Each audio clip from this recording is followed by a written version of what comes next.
Hello guys, welcome back to my YouTube channel. दोस्तों, पिछली videos में हमने सिंटैक्स की शुरुआत कर दी थी और सिंटैक्स में सबसे पहले हमने रूल्स ऑफ आर्टिकल्स के बारे में पढ़ लिया है। रूल्स ऑफ आर्टिकल्स में कल हमने देखा था ए, एन और द का प्रयोग, लेकिन आज का ये वीडियो जो है उसका जस्ट उल्टा होने वाला है, क्योंकि आज की इस वीडियो में हम पढ़ने जा रहे हैं ए, एन और द का प्रयोग कहां पर नहीं होता, यानी आर्टिकल्स का लोप, यानी कहां पर आर्टिकल का प्रयोग नहीं किया जाता है। तो ये वीडियो काफी इंटरेस्टिंग होने वाली है, तो इस वीडियो को लास्ट तक जरूर देखिएगा। अब यदि आपने पिछले वीडियोस नहीं देखा है तो पहले उसे जाकर देख लीजिए, जिससे आज का वीडियो आपको बहुत ही अच्छे से समझने आने वाला है। तो चलिए बिना समय गवाए शुरू करते हैं आज का वीडियो। चलिए देखते हैं कहां से हमें आर्टिकल का लोप करना है, यानी कहां पर आर्टिकल का प्रयोग नहीं होता है। तो सबसे पहले हमने लिखा है प्रॉपर नाउन के पहले आर्टिकल का प्रयोग नहीं होता है, यानी कोई भी प्रॉपर नाउन आया हो तो उसके पहले हमें आर्टिकल का प्रयोग नहीं करना है। प्रॉपर नाउन क्या होता है? किसी विशेष व्यक्ति, स्थान अथवा वस्तु के नाम को ही प्रॉपर नाउन कहते हैं। जैसे यहाँ पर मैंने एग्जांपल लिया है, he is going to the Kolkata. वह कहाँ जा रहा है? कोलकाता जा रहा है। देखिए कोलकाता क्या है? एक शहर का नाम है, यानी ये प्रॉपर नाउन है। और इसके पहले क्या लगा दिया गया है? दा लगा दिया है, जो कि सर्वथा अनुचित है, यानी ये क्या है? सेंटेंस गलत है। इसका सही सेंटेंस क्या हो जाएगा? He is going to Kolkata. ठीक, चलिए दूसरा देखते हैं। दूसरा क्या है? मटेरियल नाउन के सामान्य अर्थ में दा का प्रयोग नहीं होता है। देखिए मटेरियल नाउन का अगर सामान्य ऐसा अर्थ है, यानी सभी के लिए है, तो उसके पहले दा का प्रयोग नहीं किया जाता है। जैसे मैंने एग्जांपल क्या लिया है?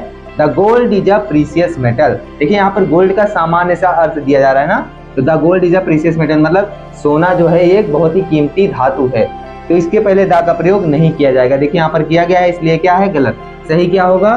Gold is a precious metal. Gold क्या है? एक कीमती धातु है। ठीक, लेकिन जब मटेरियल नाउन का यूज विशेष अर्थ में हो तब उसके पहले दा का प्रयोग किया जाता है। जैसे यहाँ पर दिया गया है, the gold of my ring is pure, यानी मेरी अंगूठी का जो गोल्ड है वो एकदम प्योर है, यानी शुद्ध है, लेकिन मैंने अंगूठी नहीं पहनी हुई है, इसलिए यहाँ पर ध्यान दीजिए। यहाँ पर क्या दिया गया है? The gold of my ring is pure, यानी मेरी अंगूठी का जो सोना है वो एकदम शुद्ध है, इसलिए इसके पहले क्या लगा दिया गया है? दा। यहाँ पर विशेष अर्थ बता रहा है। ठीक, विशेष मेरी अंगूठी के ही गोल्ड के बारे में बात की जा रही है, इसलिए यहाँ पर क्या लग गया?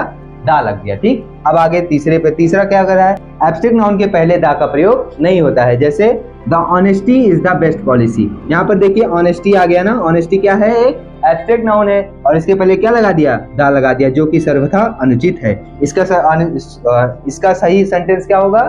Honesty is the best policy, यानी इसके पहले दा का प्रयोग नहीं किया जाएगा। चलिए और देखते हैं कहां से आर्टिकल को गायब करना। चौथा, जब कॉमन नाउन का प्रयोग व्यापक रूप में हो। किसके रूप में? व्यापक रूप में हो तो आर्टिकल नहीं लगाते हैं। इसका मतलब क्या है? इसका मतलब ये है, यानी कॉमन नाउन का यूज जो है वो व्यापक अर्थ में हो, यानी ऐसा यूज हो जिसमें सारे, जैसे अगर मैं किसी एक जैसे कॉमन नाउन कोई लेता हूँ, जैसे मैन मैंने कहा, तो मैन में सारे आदमी आ गए, तो सारे आदमियों के लिए जो बात कही जाए वो सबके लिए सेम हो, तब उसके पहले हम कोई भी किसी भी प्रकार का आर्टिकल नहीं लगाते हैं। जैसे यहाँ पर मैंने एग्जांपल लिया है, a man is a मॉर्टल। A man is a मॉर्टल मतलब एक आदमी नासवान है। क्या कोई एक ही आदमी नासवान है? नहीं, सारे व्यक्ति नासवान है, जो जिन्होंने जन्म लिया है वो सभी नासवान है ना, तो इसलिए इसके पहले आ नहीं लगेगा, ये अनुचित है।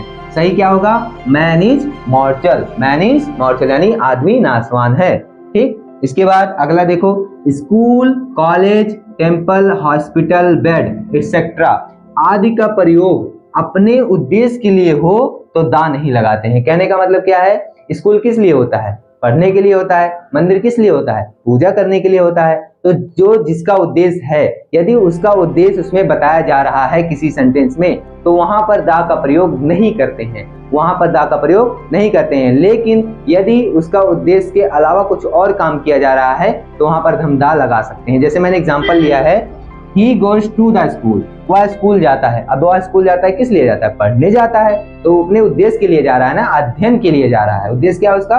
पढ़ना, तो वहां पर पढ़ने के लिए जा रहा है, इसलिए यहाँ पर दा गलत है। ये सेंटेंस क्या हो जाएगा? गलत हो जाएगा। इसका सही क्या होगा? He goes to school. लेकिन वहीं पर देखिए दूसरा सेंटेंस मैंने लिया है, my father went to the school to meet the principal. मेरे पिता स्कूल जाते हैं, किस लिए जाते हैं? प्रिंसिपल से मिलने के लिए। अब बताइए स्कूल क्या है? स्कूल पढ़ने के लिए ना, स्कूल का उद्देश्य क्या है? पढ़ने के लिए। लेकिन मेरे पिता किस लिए जाते हैं? मेरे पिता वहाँ पढ़ने थोड़ी ना जाते हैं, ABCD नहीं पढ़ने जाते ना। वो किस लिए जा रहे हैं मेरे स्कूल? वो मेरे स्कूल जा रहे हैं प्रिंसिपल से मिलने के लिए। इसलिए यहाँ पर देखिए, यहाँ पर इसके पहले क्या लगा दिया है? दा लगा दिया गया है। लेकिन नॉर्मल अगर पढ़ने के लिए जाते तो दा नहीं लगाया जाता। ठीक, चलिए और भी एग्जांपल्स देखते हैं। एंड और सॉर्ट ऑफ के बाद आर्टिकल नहीं आता है, यानी किसी सेंटेंस में यदि कौन आया हो, काइंड आया हो या सॉर्ट ऑफ आया हो, तो उसके बाद आर्टिकल का प्रयोग नहीं करते हैं। जैसे यहाँ पर दिया गया है, what kind of a man is he, वह किस प्रकार का आदमी है। तो देखिए इसके पास काइंड ऑफ के बाद क्या आ गया? आर्टिकल ए आ रहा है ना, जो कि क्या है, इस नियम के अनुसार ये गलत है। सही नियम क्या हो जाएगा?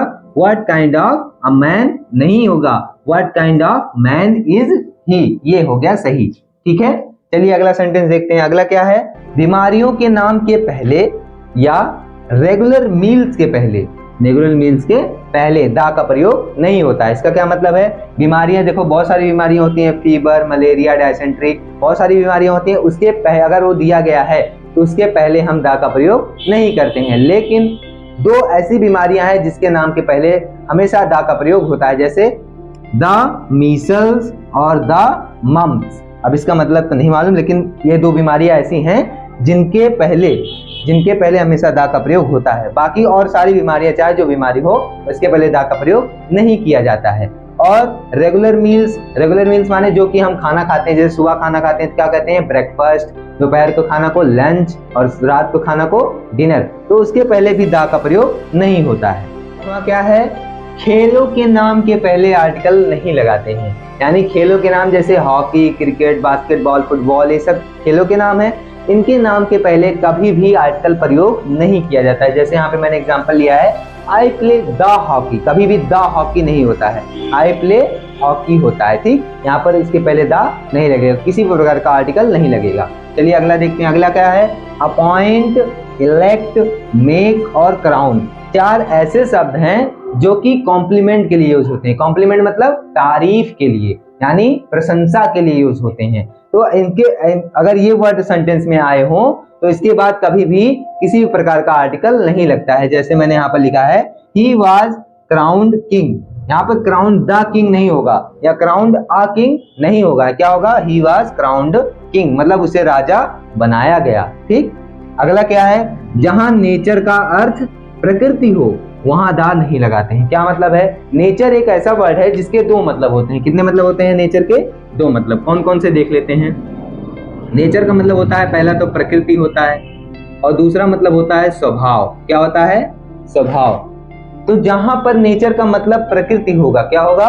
प्रकृति होगा, वहां पर दा का प्रयोग नहीं किया जाएगा। लेकिन जहां पर नेचर का मतलब स्वभाव होगा वहां पर दा का प्रयोग कर सकते हैं। ठीक, लेकिन जहां पर प्रकृति होगा, एक बात और नोटिस कर लीजिए, यदि आप नेचर का अर्थ, नेचर लिख रहे हैं सेंटेंस में शब्द और उसका मतलब वहां पर प्रकृति है, तो वहां पर हम नेचर का यन जो है वो क्या हमेशा कैपिटल में लिखेंगे। इन महीने और मौसम के नामों के पहले कभी भी कोई आर्टिकल नहीं लगाया जाता है। जैसे आज संडे इज अ हॉलीडे कभी नहीं होता। देखिए आज संडे नहीं होता, संडे एक ही तो है, उसमें 10 संडे थोड़ी ना है कि आज संडे 10 संडे से थोड़ी लगाना है, एक ही संडे होता है, इसलिए उसके पहले कोई भी आर्टिकल नहीं लगेगा। क्या हो जाएगा? Sunday is a holiday, Sunday क्या होती है? छुट्टी का दिन होता है ना। और अगला, June is the hottest month, June क्या है? सबसे गर्म महीना होता है पूरे साल का। अब देखिए एक चीज मैंने शायद पिछले वीडियोस में नहीं बताया है कि दा का प्रयोग एक जगह पर और होता है। देखिए ये हॉट क्या है? ये एडजेक्टिव है। क्या है? एडजेक्टिव है। और एडजेक्टिव में एक चीज आप पढ़ते हैं, डिग्री। डिग्री मतलब जिसमें 3 डिग्रियां होती हैं, पॉजिटिव डिग्री, कंपैरेटिव डिग्री और सुपरलेटिव डिग्री। तो अगर कोई सुपरलेटिव डिग्री आया हो एडजेक्टिव का, तो उसके पहले भी दा का प्रयोग किया जाता है, जैसा कि यहाँ पर किया गया है, द हॉटेस्ट मंथ। तो यहाँ पर होता है आर्टिकल, यानी आज का वीडियो समाप्त। मिलते हैं अगली वीडियो में, लेकिन अगली वीडियो से जाने से पहले आप सबके लिए एक आवश्यक सूचना। दोस्तों हम लोग जैसा कि हम देख रहे हैं, सिंटैक्स जो है एक बहुत ही विशाल टॉपिक है, बहुत ज्यादा इसमें रूल्स हैं। जिसको पढ़ने के लिए हमें बहुत ज़्यादा समय चाहिए। इसलिए हम इसको समय को कवर करने के लिए डेली एक वीडियोस लाने का सोच रहे हैं, यानी हर रोज एक पार्ट लाएंगे सिंटैक्स का। ऐसे ही ग्रामर में अगले जो भी टॉपिक्स आएंगे उन सब का हम डेली प्रसारण करने वाले हैं। तो डेली प्रसारण का समय होता है शाम के साथ हमारे साथ, ये हमारे सीरीज का नाम होने वाला है, शाम के साथ हमारे साथ। मतलब हर रोज शाम को 7 बजे आपको ग्रामर्स का एक वीडियो मिलेगा। इसलिए हर रोज शाम को 7 बजे सारे प्लान कैंसिल करके कॉपी पेन लेकर आप बैठ जाइए, जिससे आपको डेली सिंटैक्स के पूरे रूल्स हम डिटेल में पढ़ सकें। तो वीडियो को आखिरी तक देखने के लिए, हमें सपोर्ट करने के लिए आपका पूरे हृदय की गहराइयों से बहुत बहुत धन्यवाद। मिलते हैं अगले वीडियो में, तब तक के लिए गुड बाय।